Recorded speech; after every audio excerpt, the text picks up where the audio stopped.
राधे राधे। आप सभी को करवा चौथ की हार्दिक शुभकामनाएं। आइए सुनते हैं आज की पावन कथा, करवा चौथ की व्रत कथा, जो हर सुहागिन नारी के प्रेम, विश्वास और भक्ति का प्रतीक है। बहुत समय पहले की बात है। एक साहूकार था जिसके 7 बेटे और एक प्यारी सी बेटी थी। सभी सातों भाई अपनी बहन से बहुत प्रेम करते थे, इतना प्रेम कि वे अपनी बहन को खिलाए बिना स्वयं भोजन नहीं करते थे। एक बार की बात है, जब उनकी बहन ससुराल से मायके आई हुई थी। शाम को जब सभी भाई अपना काम काज निपटाकर घर लौटे तो उन्होंने अपनी प्यारी बहन को देखा। सभी भाई भोजन करने बैठे और अपनी बहन से भी कहा, बहन तुम भी साथ बैठो, खाना खा लो। लेकिन बहन ने मुस्कुराकर कहा, नहीं भाइयों, आज मैं करवा चौथ का व्रत कर रही हूँ। यह निर्जला व्रत है। मैं खाना तभी खा सकती हूँ जब चंद्रमा को अर्घ्य देकर उसका दर्शन कर लूँ। उसके भाइयों का हृदय भर आया। उन्होंने सोचा, कैसे देखे अपनी बहन की यह भूख और प्यास। वह इससे बहुत प्रेम करते थे, इसलिए उन्होंने एक उपाय निकाला। सभी भाई नगर के बाहर एक ऊंची पहाड़ी पर गए। वहां जाकर उन्होंने आग जलाई। दूर से वह आग चमकने लगी, जो देखने में उगते हुए चांद जैसी लग रही थी। वह तुरंत घर लौटे और बोले, देखो बहन, चांद निकल आया है। अब तुम जल्दी से चांद को अर्घ्य दो और भोजन कर लो। बहन बहुत भोली थी, उसने विश्वास कर लिया। उसने अपने भाभीियों से कहा, देखो भाभी, चांद निकल आया है, आप भी अर्घ्य देकर भोजन कर लीजिए। भाभियां मुस्कुराई और बोली, बाईसा, यह आपका चांद है, हमारा अभी नहीं निकला। लेकिन साहूकार की बेटी तो बहुत भूखी प्यासी थी। उसने तुरंत चांद को अर्घ्य दिया और फिर भोजन करने बैठ गई। जैसे ही उसने पहला निवाला खाया, उसे छींक आ गई। दूसरा निवाला लिया, उसमें बाल निकल आया और जैसे ही वह तीसरा निवाला खाने लगी, तभी ससुराल से बुलावा आ गया, तुम्हारे पति बीमार है, जैसी भी अवस्था में हो तुरंत ससुराल पहुंचो। यह सुनकर उसकी माँ चिंतित हो गई। उन्होंने विदा करने के लिए जब बक्से से कपड़े निकाले तो सारे कपड़े काले रंग के निकले। उन्होंने दोबारा निकाले तो सारे कपड़े सफेद रंग के थे। यह देख माँ घबरा गई। बेटी ने कहा, माँ रहने दो, मैं चलती हूँ। माँ बोली, बेटी रास्ते में जो भी मिले, छोटा या बड़ा, सबके पांव छूना। अगर कोई बूढ़ी सुहागिन मिले और वह तुझे आशीर्वाद दे तो उसके आशीर्वाद को अपने पल्ले में बांध लेना।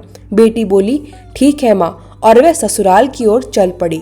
साहूकार की बेटी अपने ससुराल के लिए निकल पड़ी। रास्ते में उसे जो भी मिला उसने सबके पांव छुए। सबने उसको आशीर्वाद दिया, सुखी रहो, पीहर का सुख देखो, खुश रहो। वह इसी तरह आशीर्वाद लेते हुए अपने ससुराल पहुंची। दरवाजे पर उसकी छोटी ननद खेल रही थी। जैसे ही उसने अपनी बहन के पांव छुए, ननद ने कहा, सदा सौभाग्यवती रहो, पुत्रवती रहो और बूढ़ी सुहागिन बनो। यह सुनते ही साहूकार की बेटी ने अपने पल्ले से गांठ बांध ली। उसे याद था, माँ ने यही कहा था। घर के अंदर गई तो देखा उसका पति मृत अवस्था में पड़ा है। घर में शोक का माहौल था। लोग उसे अंतिम यात्रा के लिए तैयार कर रहे थे। उसे देखते ही उसकी आंखों से आंसू बह निकले। वह रोती बिलखिलाती बोली, नहीं, यह कैसे हो सकता है, मैं इन्हें नहीं जाने दूंगी। पर कोई उसकी बात मानने को तैयार नहीं था। सबने कहा, अब क्या किया जा सकता है, इन्हें ले चलो। वह बोली, अगर ये जाएंगे तो मैं भी इनके साथ जाऊंगी। लोगों ने कहा, ठीक है, इसे भी साथ ले चलो। जब पति को शमशान ले जाया गया तो वह भी साथ चली गई। जब उसे अग्नि देने की तैयारी हुई तो वह फिर रो पड़ी, मैं इन्हें नहीं जलाने दूंगी, मैं इन्हें छोड़कर कहीं नहीं जाऊंगी। लोग बोले, पहले तो पति को खा गई, अब उसकी मिट्टी भी खराब कर रही है। लेकिन वह नहीं मानी। सबने कहा, इसे यही रहने दो, और गांव वालों ने उसके लिए एक झोपड़ी बनवा दी, जहां वह अपने पति के शव के साथ रहने लगी। वह हर दिन पति की साफ सफाई करती, उसी के पास बैठी रहती और भगवान से एक ही प्रार्थना करती, हे चौथ माता, मेरे पति को जीवन दान दो। उसकी छोटी ननद दिन में 2 बार आती और उसे भोजन दे जाती। बहन का वह प्रेम, वह सेवा हर किसी के लिए मिसाल बन गई थी। समय बीतने लगा। वह हर महीने आने वाली चौथ माता का व्रत रखती, चांद को अर्घ्य देती, दीप जलाती और प्रार्थना करती, हे चौथ माता, मेरे पति को जीवन दान दो। जब चौथ माता प्रकट होती तो कहती, करवो ले भाइयों की प्यारी बहन करवो ले, घनी बुखारी करवो ले। वह तुरंत कहती, माता मेरे पति के प्राण वापस दे दो। लेकिन चौथ माता कहती, जब हमसे बड़ी चौथ आएगी तब उससे मांग लेना। ऐसे एक एक करके हर माह की चौथ आई, पर सबने यही कहा, हमसे बड़ी चौथ से मांग लेना। अंत में जब आश्विन की चौथ आई तो उसने कहा, अब तुझसे अगली कार्तिक की चौथ यानी करवा चौथ माता आएगी, वही तेरा सुहाग लौटा देगी। फिर आश्विन की चौथ ने कहा, जब वह आए तो उनके लिए सारे श्रृंगार की तैयारी कर लेना, लेकिन ध्यान रखना जब वे आए तो उनके पैर मत छोड़ना। अब साहूकार की बेटी को आश्विन चौथ माता की बात याद थी। उन्होंने कहा था, जब करवा चौथ माता आए तो उनके लिए पूरे श्रृंगार और सुहाग का सामान तैयार रखना, और जब वे आए तो उनके पैर मत छोड़ना।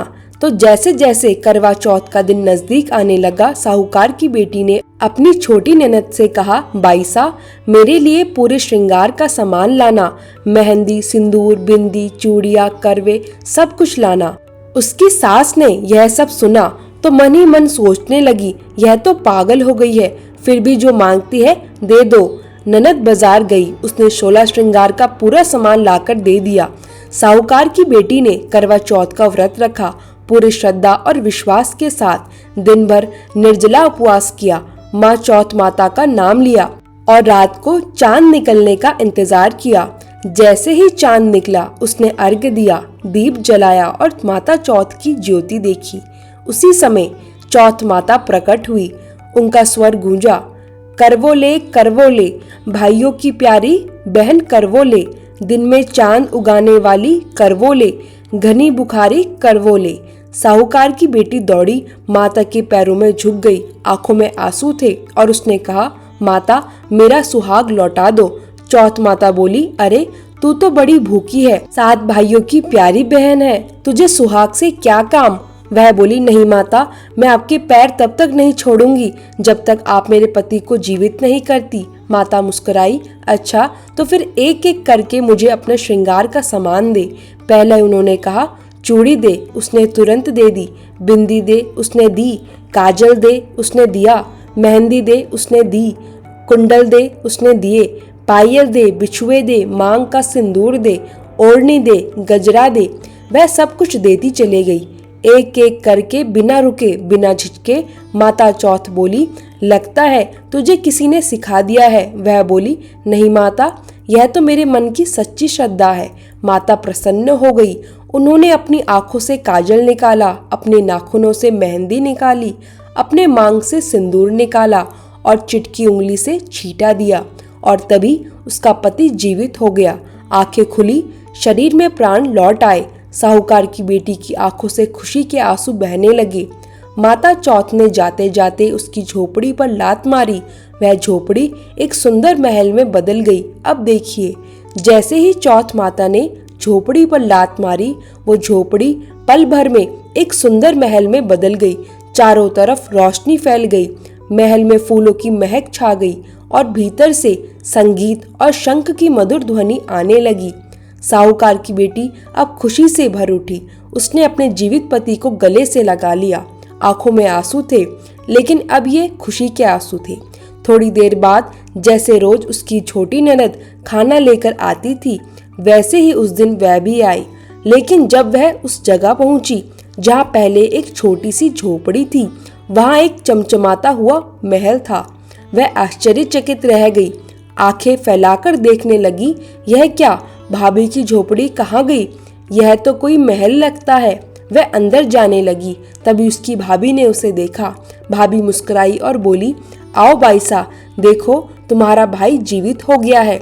ननद की आंखें खुशी से चमक उठी। वह बोली, भाभी सच कह रही हो, भाई सच में जिंदा है? भाभी बोली, हाँ बाईसा, देखो तुम्हारा भाई अब मेरे पास बैठा है, बिल्कुल स्वस्थ, जीवित और प्रसन्न। ननद दौड़ी दौड़ी घर गई और अपनी माँ यानी साहूकार की पत्नी से बोली, माँ जल्दी चलो, भाभी की झोपड़ी की जगह अब महल है और भाई जिंदा हो गए हैं। माँ बोली, अरे पगली, मरने वाला कभी जिंदा होता है क्या? तेरा दिमाग खराब हो गया है क्या? ननद बोली, नहीं माँ, मैंने अपने आंखों से देखा है, भाई सच में जिंदा है। भाभी ने गाजे बाजे के साथ आपको बुलाया है। सास को यकीन नहीं हुआ और फिर भी उसने कहा, चलो एक बार देख ही लेते हैं। जब पूरे घर वाले गाजे बाजे के साथ वहां पहुंचे तो सचमुच उन्होंने देखा, जहां पहले एक टूटी फूटी झोपड़ी थी वहां अब एक सुंदर महल खड़ा था। महल के द्वार पर दीपक जल रहे थे, फूलों की वर्षा हो रही थी और भीतर से भजन की ध्वनि गूंज रही थी। साहूकार की बहू, वही जो पहले दुख में थी, अब सजी धजी खड़ी थी। उसके माथे पर चमकता हुआ सिंदूर था, हाथों में चूड़ियां, पैरों में पायल, और उसके पास उसका पति, पूरी तरह जीवित, प्रसन्न और स्वस्थ। सास ने अपने बेटे को देखा तो आंखों से आंसू बह निकले। वह बोली, बेटा, मैं तो तुझे साल भर पहले ही विदा कर चुकी थी, लेकिन तू तो अब लौट आया।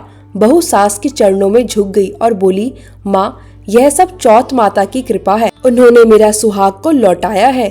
सास ने भी रोते हुए कहा, हे चौथ माता, जैसे तुमने मेरी बहू का सुहाग लौटाया, वैसे ही सब सुहागिनियों की रक्षा करना। सारे गांव में यह चमत्कार सुनकर लोग दौड़े चले आए। सब बोले, यह तो करवा चौथ का वरदान है। हर औरत ने मन ही मन प्रण किया कि अब से हर साल करवा चौथ का व्रत श्रद्धा से किया जाएगा। अब पूरे गांव में चमत्कार की चर्चा थी। हर कोई कह रहा था, देखो, यह तो करवा चौथ माता की कृपा है, जिन्होंने मरे हुए पति को भी जीवन दान दे दिया। साहूकार की सास अपने बेटे और बहू को आंसुओं में भीगते हुए गले लगा लेती है। वह बोली, बेटी, मैंने तो तुझे दोष दिया था, कहा था तू मेरे बेटे को खा गई, पर आज तुझे देखकर लगता है तू तो साक्षात चौथ माता की भक्त है। बहू ने विनम्रता से कहा, माँ, यह सब मेरी भक्ति या शक्ति नहीं, यह तो माँ चौथ माता की असीम कृपा है। सास बोली, हे चौथ माता, जैसे आपने मेरी बहू का सुहाग लौटाया, वैसे ही हर स्त्री का सौभाग्य सदा बना रहे।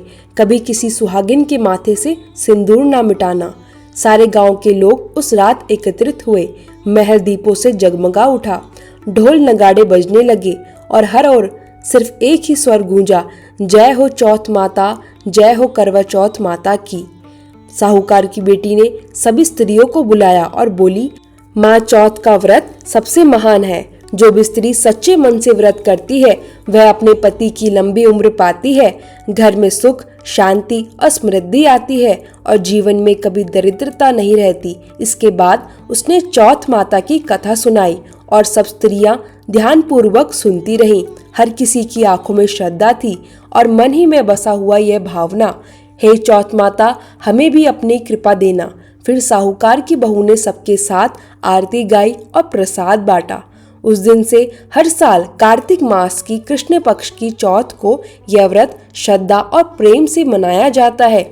जो स्त्री इस व्रत को करती है, वह अपने पति की दीर्घायु और सौभाग्य की प्राप्ति करती है, और जो स्त्री यह कथा सुनती या सुनाती है, उसके जीवन में कभी दुख का नाम नहीं रहता। हे चौथ माता, जैसे आपने साहूकार की बेटी का सुहाग लौटाया, वैसे ही सबके घर में सौभाग्य, प्रेम और सुख बनाए रखना। हर वर्ष करवा चौथ का पर्व इसी तरह शुभ और मंगलमय हो।